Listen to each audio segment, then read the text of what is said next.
All right, here are the stories we're covering this week in the Category 5.tv newsroom. A piece of malware has been found on both iOS and Android that's been stealing contacts, audio, location data, and more for several years. Sony has created a colossal 16K screen, which will soon be on display in Japan. A newly discovered privilege escalation flaw in the Apache web server allows malicious users to gain root access to the underlying OS. And astronomers have revealed the first ever image of a black hole that exists in a galaxy called M87, and it's 500 million trillion kilometers away. These stories are coming right up. Don't go anywhere. This is the Category 5.tv newsroom, covering the week's top tech stories with a slight Linux bias. Jeff Weston, Yeah, man. you're building a brand new, beautiful website, What? aren't you? No. Am I? Oh, you're a terrible actor. What? This is where acting comes into play. Oh, I didn't know we were acting. You're supposed to act. Okay, fair enough. All right. Yeah, I'm building a really cool website. Are you building a really cool website? Just because Jeff is confused doesn't mean you have to be. Visit cat5.tv/dreamhost to sign up for unlimited web hosting for your website with unlimited email accounts, MySQL databases, the latest version of PHP, WordPress, and more, and even a free domain name registration. It's less than $6 per month, so sign up today. cat5.tv/dreamhost. I'm Jeff Weston, and here are the top stories we're following this week. A piece of malware has been found on both iOS and Android that's been stealing contacts, audio, location data, and more for several years. Researchers recently discovered a well-funded mobile phone surveillance operation that was capable of surreptitiously stealing a variety of data from phones running both the iOS and Android operating systems. Researchers believe the malware is so-called lawful intercept, and it's sold to law enforcement and governments. Exodus, as the malware for Android phones has been dubbed, was under development for at least 5 years. It was spread in apps disguised as service applications from Italian mobile operators. Exodus was hidden inside apps available on phishing websites and nearly 25 apps available in Google Play. In a report published 2 weeks ago, researchers at Security Without Borders said Exodus infected phones estimated to be in the several hundreds, if not thousand or more. Exodus consisted of 3 distinct stages. The first was a small dropper that collected basic information about the device, such as the IMEI and the phone number, and sent it to the command and control server. A second stage was installed almost immediately after the researchers' test phone was infected with the first stage and also reported to the control server. That led researchers to believe that all phones infected with Stage 1 are indiscriminately infected with later stages. Stage 2 consisted of multiple binary packages that implemented the bulk of the advanced surveillance capabilities. Some of the variants encrypted communication with self-signed certificates that were pinned to the apps. The binaries could also take advantage of capabilities available on specific devices. For one instance, one binary made use of protected apps, a feature in the highway phones, to keep Exodus running even when the screen went dark, rather than to be suspended to reduce battery consumption. A third stage would attempt to let Exodus again to gain root control over infected phones, typically though through the use of an exploit dubbed Dirty Cow. Once fully installed, Exodus was able to carry out an extensive amount of surveillance, including recording phone conversations, extracting calendar events, record audio or video, or take photos at will, view the address book or call log, read SMS messages, and more. That's a big list.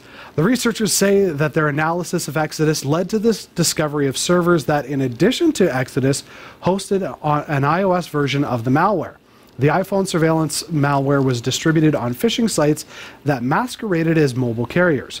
The iOS version was installed using the Apple Developer Enterprise program, which allows organizations to distribute in-house apps to employees or members using the iOS App Store.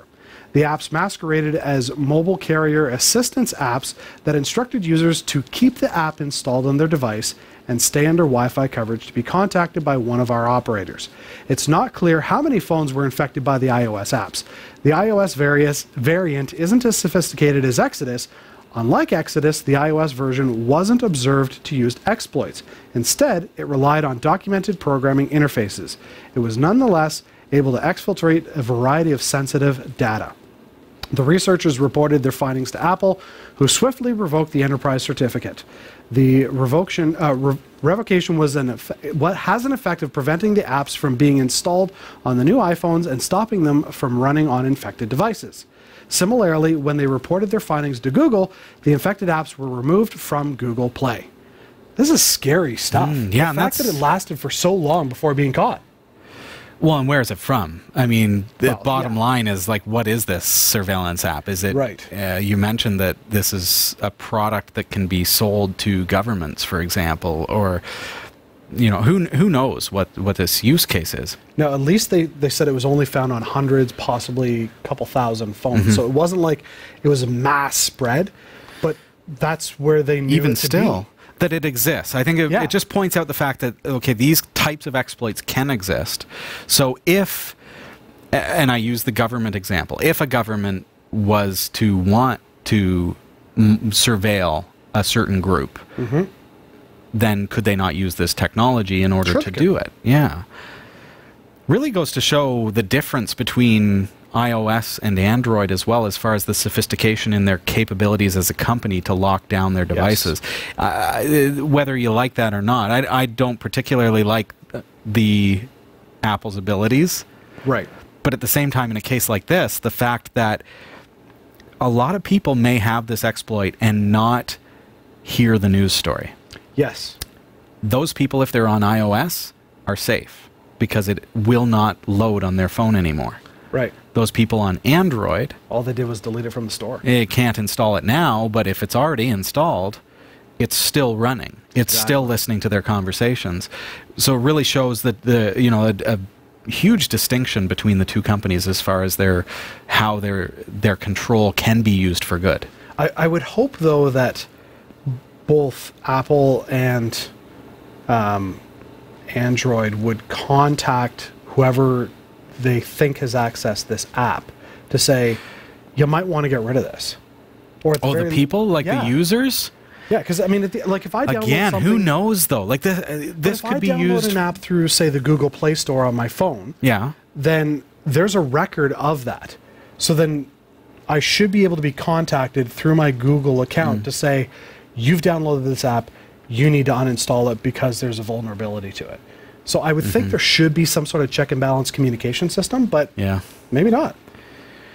I don't know. Yeah. And it brings to question, though, because I mean, it was pulled from the Google Play Store, but there's other Android stores where you can get apps.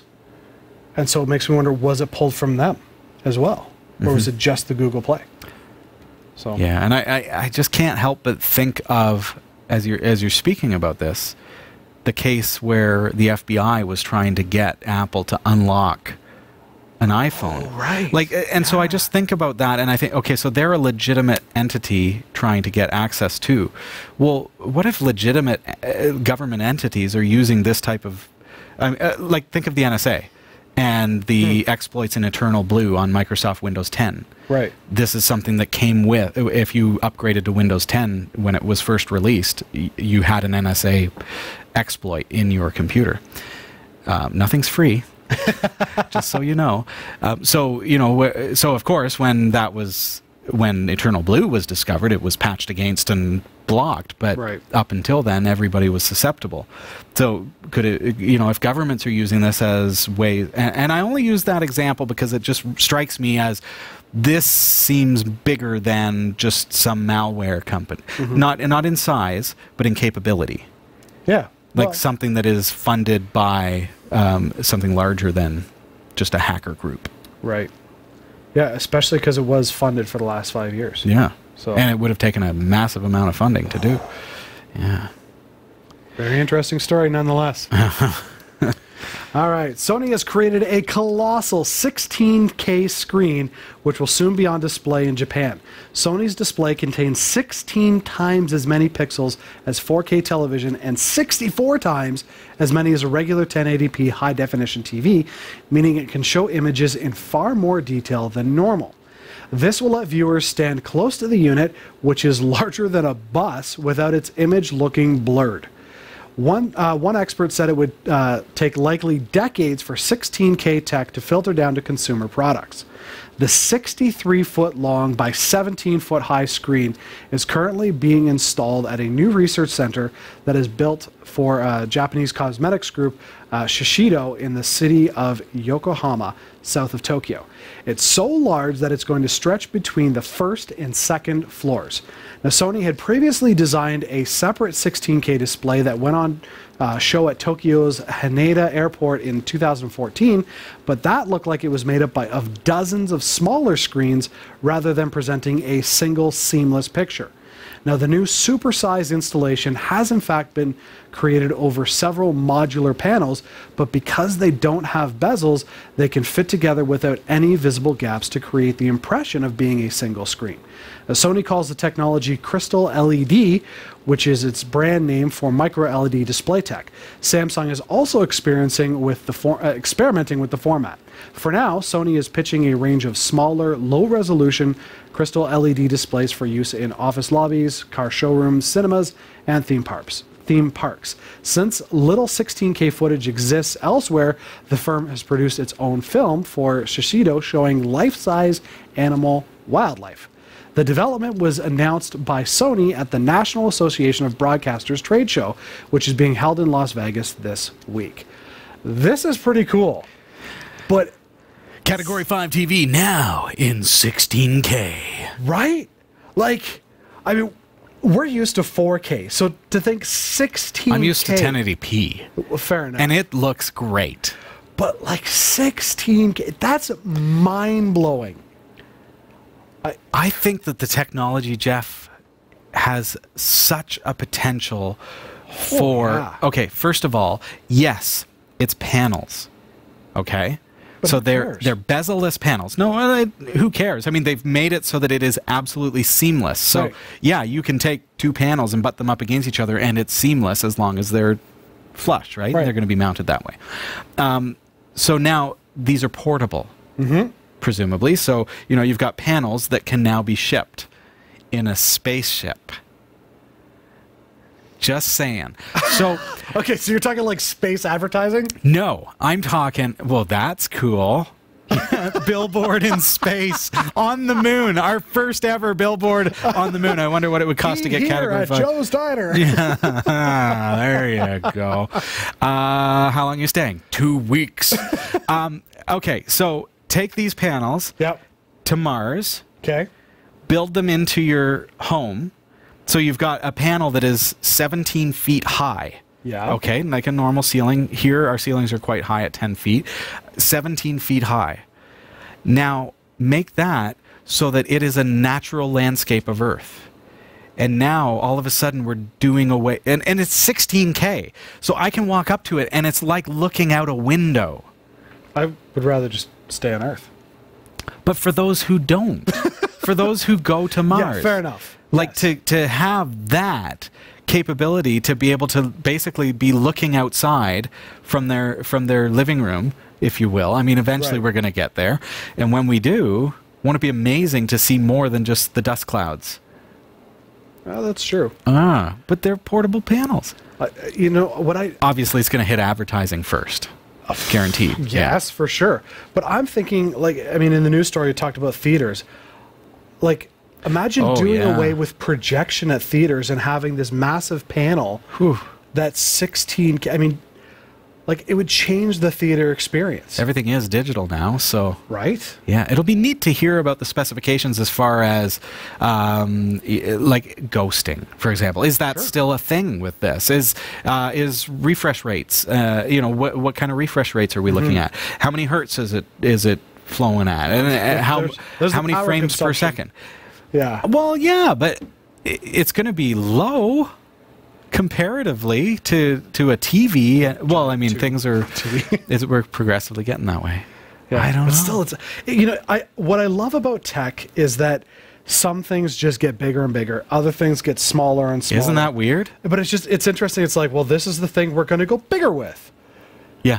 You know, It's an ebb and flow, I think. It really We is. got like really big killer gaming rigs, and now we're into Raspberry Pis. well, It's just the way it's going. I think of, you know, some of those movies, you know, where like they've got an entire wall that's a TV and you can change what it looks like. And, you know, I'm thinking this could become like a standard feature in your $10 million homes where it's like, oh, it's got a picture wall. You know? Sure. And like, that'd be cool. But they can make it, I mean, through really well done cinematography, adding depth of field and capabilities like that. So think about places like they could build a museum where you can go back in the past, where you can go back in time or to the future and see, like, and feel like you're in that time because it's just. Do you see what I'm saying? I totally see what you're saying. Do you see what I'm saying? I feel like just saying, yeah, with tech, anything's possible. I know. It's just a really big TV. Yeah, my dad would be excited about that. Yeah. He's like, oh, bigger. Sounds good. Need a bigger living room. That's right. Yeah. A newly discovered privilege escalation flaw in the Apache web server allows malicious users to gain root access to the underlying OS. Apache is the internet's most widely used web server, and the vulnerability they just fixed makes it possible for untrusted users or software to gain unfettered control of the software that the machine runs on. With the exploit, the attacker could do just about anything. The vulnerability makes it possible for unprivileged scripts to overwrite sensitive parts of the user's memory, and therefore, a malicious script could exploit this to gain root privileges. The vulnerability poses the most risk inside web hosting facilities that offer shared instances, in which a single physical machine serves content for more than one website. Typically, such servers prevent an administrator on one site from accessing other sites or the sensitive information settings of the machine itself.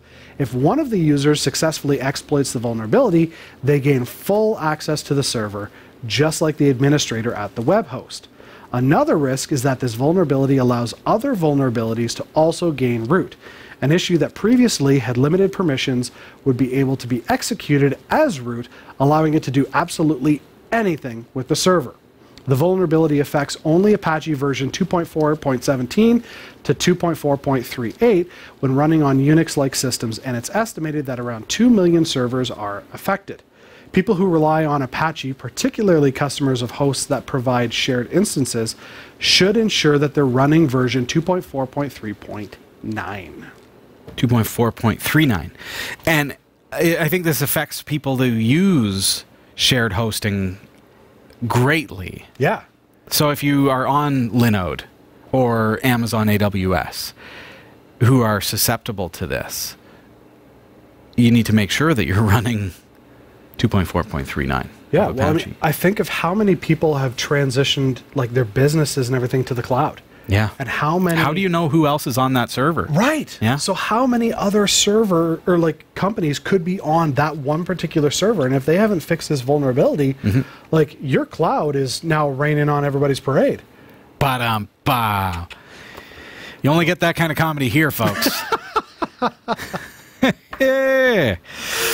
Good time. Astronomers have revealed the first ever image of a black hole that exists in galaxy called M87, which is 500 million trillion kilometers away. It measures 40 billion kilometers across, which is 3 million times the size of the Earth, and has been described by scientists as a monster. The black hole was photographed by a network of 8 telescopes across the world. Details have been published today in Astrophysical Journal Letters. Professor Heino Felke of Rijnmond University in the Netherlands said, "What we see is larger than the size of our entire solar system. It has a mass 6.5 billion times that of the Sun, and it's one of the heaviest black holes we think exists. It's an absolute monster. The heavyweight champion of black holes in the universe." There's a title for you. He says, although they're relatively simple objects, black holes raise some of the most complex questions about the nature of space and time, and ultimately of our existence. He goes on to say, it's remarkable that the image we observe is so similar to that which we obtain from our theoretical calculations. So far, it looks like Einstein is correct once again. Having the first image will enable researchers to learn more about these mysterious objects. They will be keen to look for ways in which the black hole departs from what's expected in physics, though. No one really knows how the bright ring around the hole is created. Even more intriguing is the question of what happens when an object falls into a black hole. Professor Felke had the idea from a project when he was a PhD student in 1993. At one time, no one thought it was possible, but he was the first to realize that a certain type of radio emission would be generated close to and around the black hole, which would be powerful enough to be detected by telescopes on Earth. He also recalled reading a scientific paper from 1973 that suggested that because of their enormous gravity, black holes appear 2.5 times larger than they actually are. These two previously unknown factors suddenly made the seemingly impossible possible. After arguing this case for 20 years, Professor Felke persuaded the European Research Council to fund the project. The National Science Foundation and agencies in East Asia then joined in the bankroll of the project to the tune of more than £40 million. No single telescope is powerful enough to image the black hole, so in the biggest experiment of its kind, Professor Shepard Duellman of the Harvard-Smithsonian Center for Astrophysics led a project to set up a network of 8 linked telescopes. Together, they formed the Event Horizon Telescope and can be thought of as a planet-sized array of dishes. A team of 200 scientists pointed the networked telescopes towards M87 and scanned its heart over a period of 10 days. The information they gathered was too much to be sent across the internet, so instead the data was stored on hundreds of hard drives that were flown to a central processing center in Boston, US, and Bonn, Germany to assemble the information. This is a wild story. I love it because it's tech, it's space, it's collaborative approaches, like it's everything that just makes technology fun. That they pulled it off too and proved a theory that we've all, just imagined is true. Right. Now we know it is. What I just can't wrap my head around though is the size of this thing. Like it's bigger than our solar system. That is a massive, massive black hole. Oh yeah. Like, and I thought that, sinkholes that we find around here, it's like, oh, that's a big sinkhole. Some of them are pretty big, Jeff. This thing would swallow the solar system. To think that it's bigger than our solar system. Yeah. The single black hole is bigger than our solar system. Yeah, it's just mind-bending. I'm not in physics whatsoever. Nor I.